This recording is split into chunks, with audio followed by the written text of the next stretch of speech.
Bonjour, vous venez d'acheter ou d'adopter un Bengale. C'est formidable parce que c'est un chat différent des autres. Ce n'est pas un Felix Catus, c'est un chat issu de 4e génération de croisement entre un Felix Catus et un chat sauvage.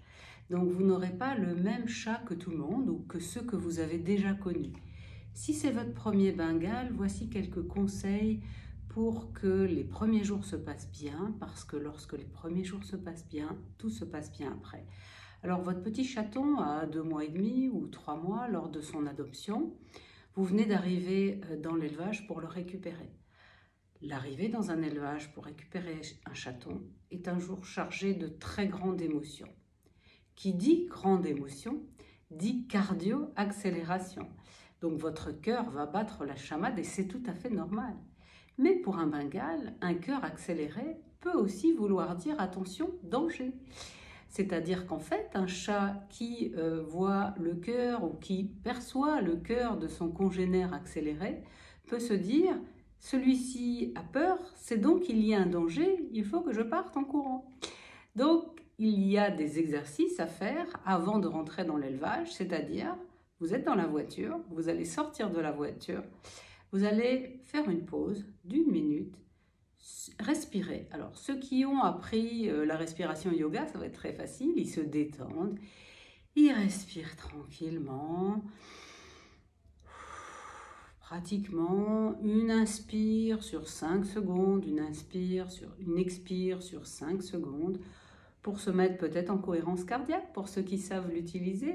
Ma patientèle connaît bien ce système, puisque nous l'utilisons aussi en consultation pour se mettre à la neutralité émotionnelle. On va donc aller chercher ce petit chaton ce jour, ce grand jour. Nous l'avons attendu presque 2 mois, parce que bien souvent on les réserve dès la naissance. Donc quand nous allons arriver, que nous allons avoir ce petit chaton dans les bras, il faut être totalement détendu. Donc, arrivez dans l'élevage, regardez ce petit chaton autour de vous, ne vous jetez pas dessus pour le prendre dans les bras, attendez quelques secondes, détendez-vous, puis ensuite prenez ce chaton dans les bras. Moi, je vous conseille d'aller chercher votre chaton toujours avec une autre personne, parce qu'il y aura une personne qui va conduire et une personne qui gardera ce petit chaton dans les bras. Alors, dans l'élevage de Bengale, très souvent, ces petits chatons sont habitués au harnais. On leur met un petit harnais pour pouvoir les prendre dans les bras, dans la voiture pour le passager. Parce que si nous les mettons seuls dans un panier le premier jour, ils vont être perdus, sauf si vous avez transmis le panier à l'éleveur et que celui-ci est déjà dans l'élevage. C'est ce que moi je vous conseille, de déposer un panier qui sera le panier de transport auquel il a l'habitude d'aller se réfugier pour jouer avec ses congénères et ensuite donc d'être habitué à ce petit panier. Donc soit vous avez un panier pour lequel il est habitué, soit un petit harnais pour le prendre dans les bras pour le voyage. Parce que le voyage, c'est donc un passage par la voiture. Il n'est pas toujours habitué à la voiture. Alors certains élevages habituent déjà le chaton à la voiture. Alors pour aller chez le vétérinaire, ça c'est pas la meilleure habituation possible, parce que quand il va chez le vétérinaire, en général, il a une injection ou une piqûre, donc il peut associer aussi le panier à quelque chose de désagréable. L'idéal, c'est de laisser le panier à l'éleveur pour que ce panier serve auparavant et qu'il ait les odeurs de la maison, parce que sa maison, c'est quand même son éleveur. Donc vous allez arriver avec ce petit chaton. Il va être en voiture, donc écoutez, il aura peut-être des peurs, des miaulements, c'est pas grave. Vous restez toujours dans la neutralité. Surtout ne vous inquiétez pas pour lui, il va s'y faire. Si vous avez de l'inquiétude, il va le percevoir. Et s'il perçoit de l'inquiétude, ça va l'inquiéter aussi. Donc, il va peut-être se caler dans votre cou ou alors sur vos bras, ou peut-être rester dans son panier. Par rapport à la route qu'il va faire, ce n'est pas grave, ne vous inquiétez pas, il faut passer par là. Et que ça dure 30 minutes ou 5 heures ou 6 heures, c'est comme ça. Cette route peut être longue. Il peut faire ses besoins dans le panier, c'est pas un drame non plus. On le lavera, arrivé à la maison. Les Bengales, ça peut supporter l'eau, ça peut supporter un bain à partir du moment où vous n'êtes pas affolé par le fait de le laver, de le nettoyer. Prenez ça toujours avec de l'humour. quand on sourit, quand on rigole, le chat le perçoit et tout va bien en fait. Donc, ce petit chaton va arriver chez vous, c'est le grand jour, c'est le premier jour. Alors, qu'est-ce qu'il faut faire à la maison? À la maison, c'est très simple, il faut qu'il ait 3 aires importants, c'est-à-dire l'aire de couchage, l'endroit où il va dormir, ça va être votre chambre les premiers jours. Ce chaton ne peut pas dormir tout seul. Il a été séparé de sa fratrie, de ses frères et ses sœurs. Il a besoin de retrouver un petit peu de chaleur humaine, et pas de chaleur féline cette fois-ci. Et donc, il y a l'aire de couchage, l'aire d'alimentation, donc ça peut être la cuisine effectivement, puis l'aire d'élimination où on va mettre sa litière avec ses petits grains, cette petite litière que je vous recommande végétale, avec les plus gros grains possibles, parce qu'au début, quand le chaton est adopté, il n'a pas toujours de contrôle de l'exploration orale, et si la litière est trop fine, il peut l'avaler. Donc choisissez des gros grains, vous savez, des grains que l'on utilise pour le chauffage. C'est pas la peine d'acheter une litière qui coûte trop cher. On peut aussi prendre des grains pour chauffer du bois, enfin le chauffage à grains, donc à grains de bois. Et vous le mettez dans la litière, donc comme ça il ne pourra pas l'avaler. Il aura ce petit espace pour l'élimination avec une litière pas trop haute non plus pour que le petit chaton puisse y aller facilement. On peut même en mettre 2, une dans la chambre et puis une à l'endroit où il doit faire ses besoins, parce que très souvent au début, il est plutôt sécurisé par l'endroit où il dort et par la présence de ses propriétaires. Et il ne va peut-être pas faire ses selles à l'endroit où on a envie qu'il le fasse, parce que pour faire ses selles, il faut qu'il ait un espace où il se sente en sécurité. Et souvent, il est en sécurité à côté de son propriétaire. Donc, bon, n'ayez crainte, s'il y a un petit oubli les premiers jours, c'est pas très très grave. Surtout, ne jamais le gronder pour ça. Ne jamais le secouer en le prenant par la peau du cou, ça, c'est interdit.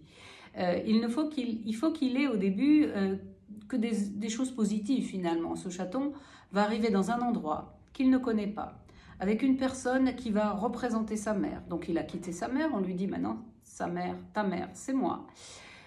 Donc tout ça, ça fait des changements importants pour ce petit chaton. Donc il faut que tout soit positif, il ne faut pas de cris, il ne faut pas le gronder, il ne faut pas le corriger. Un chat n'est pas un petit chien, donc un chat, en règle générale, il faut savoir que vous habitez chez votre chat, alors que le chien habite chez vous. Hein. C'est tout à fait différent si vous n'avez jamais eu de chat. C'est pas un petit chien. Donc même si le Bengale a tendance à vous suivre un petit peu comme un chien, à se promener aussi parfois en harnais, c'est quand même pas un petit chien. Donc ce premier jour est très très important. Arrivez détendu à la maison, vous lui mettez ses croquettes, son eau, sa litière, son aire de couchage. Vous jouez un petit peu avec lui, mais ne l'investissez pas trop, laissez-le évoluer dans ce milieu. Laissez-le faire un petit peu ce qu'il veut au début, il va vous suivre de toute façon, ne vous inquiétez pas, et il va vous observer, parce qu'au début, le chaton va être un peu perdu, et il va se dire, tiens, ce sont de nouveaux propriétaires, évidemment, je vais m'attacher à eux, parce que sans attachement, pas de socialisation possible. Donc, même s'il y a des enfants dans la maison, ce petit chaton aura besoin de rester dans la chambre des parents, parce que pour un chaton, un adulte, c'est un adulte, un enfant, c'est un enfant. Il se sentira rassuré auprès des adultes qui vont représenter la mère, en tout cas le premier mois. Donc soyez très tolérants avec ce petit chaton. Il faudra lui répéter, vous savez, de nombreuses fois de ne pas monter sur la table. Hein. Sachez que l'éducation, c'est la répétition. Si on répète 50 fois par jour, un chaton ne monte pas, on le prend, on le met par terre, on le prend, on le met par terre. Sans colère, parce que la colère, ça veut dire compétition aussi. Donc, il faut être tout à fait neutre et vous verrez que ça se passera très très bien. Donc ça, c'était les conseils du premier jour. Sachez que le chaton a besoin de se repérer grâce aussi à tout ce qui est chimique. Hein, tout pour lui, toutes les odeurs, ce sont des indicateurs qui vont lui permettre de s'apaiser. C'est-à-dire que dans votre chambre, il y a toutes vos phéromones. Il y a les phéromones qu'il va retrouver, alors qui sont des phéromones d'apaisement. D'ailleurs, à ce sujet, avant son adoption, moi je vous conseille d'acheter le Feliway ou un générique peut-être dans un autre laboratoire, peu importe, qui est une prise que l'on branche et qui diffuse des phéromones.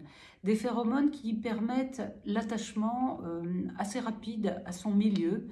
Ces phéromones, qu'est-ce que c'est? En fait, ce sont des substances chimiques que le chat va déposer en se frottant. Donc on le voit très souvent, il frotte sa tête contre votre jambe ou il frotte sa tête contre les meubles pour déposer des phéromones. Et ces phéromones vont lui permettre de ressentir le milieu comme familier. C'est-à-dire que ce milieu, il va ainsi le connaître et se sentir bien. Bien, ces phéromones sont synthétisés et vendus par donc des spécialistes, hein, soit même vous en trouvez sur Internet aussi, hein, votre vétérinaire en a, mais vous en avez un petit peu partout. Et ces phéromones vont lui permettre de se sentir bien tout de suite. Alors vous allez gagner du temps. Si vous avez ces phéromones, vous gagnerez beaucoup de temps. Après, si vous n'en avez pas, c'est pas un drame non plus. Il va lui-même les déposer, mais ça prendra peut-être quelques jours. Donc ce petit chaton, il faut bien le garder à la maison. Alors si vous comptez lui laisser l'accès à un jardin, laissez-le à l'intérieur pendant au moins une semaine. Qu'il ait ses repères, qu'il dépose ses phéromones, qu'il sache qu'il est chez lui. Et ensuite, vous pourrez, sous surveillance dans un premier temps, le laisser sortir dans le jardin avec lui pour qu'il si vous voulez, qu'il se rassure auprès de vous et qu'il sache que finalement dehors, quand on est avec son maître, on ne risque pas grand-chose. Attention, le Bengale, c'est un animal qui dilate énormément son territoire et qui peut partir très très loin, surtout quand il aura 6-7 mois et que les hormones vont arriver. Si vous ne le stérilisez pas, il va vouloir dilater son territoire pour la reproduction. Donc là ensuite, mais là je fais confiance à mes confrères, ils vont vous expliquer tout ça. Moi je voulais faire cette vidéo surtout pour vous dire que le Bengale, c'était pas un Felix catus tout simple, c'est un animal qui est très vif, qui a, on va dire, beaucoup de noradrénaline, c'est-à-dire qu'il va réagir à la moindre stimulation. Si vous lui parlez beaucoup, si vous le stimulez, attendez-vous à ce qu'il vous réponde aussi et qu'il soit surstimulé. Donc avec un Bengale, je pense qu'il faut être assez calme et vous dire que cette noradrénaline, c'est aussi l'intelligence. C'est-à-dire que vous avez un chaton à la maison qui va arriver avec une capacité intellectuelle, on va dire, hors norme et qui va comprendre tout ce qui se passe dans la maison. C'est vrai que s'il vocalise, s'il miaule, que vous répondez, il va tout de suite comprendre qu'à chaque miaulement, on lui répond. Donc il va vocaliser de plus en plus. Donc attention, vocalisez, répondez, mais avec modération. Donc tout ce qui est stimulation pour le Bengale va être générateur de comportement et de réponse chez lui. Donc c'est un animal très intelligent. Tout ce que vous allez faire, il va répondre. Mais attention, si vous vous mettez en colère, il va considérer qu'il y a un danger ou une compétition. Donc faites tout par la douceur. Si vous voulez qu'il se calme, vous l'oubliez, vous ne le regardez pas, vous le laissez tranquille. Et si vraiment ça monte à un niveau très important, qu'il s'excite beaucoup, vous le prenez délicatement, vous le mettez dans une pièce, vous fermez la porte tranquillement. Donc un Bengale, ce n'est pas un chat comme les autres, ça a besoin de beaucoup de calme et de peu de stimulation. Voici, ceci étaient mes conseils pour les premiers jours de l'adoption. Et bon courage pour l'éducation.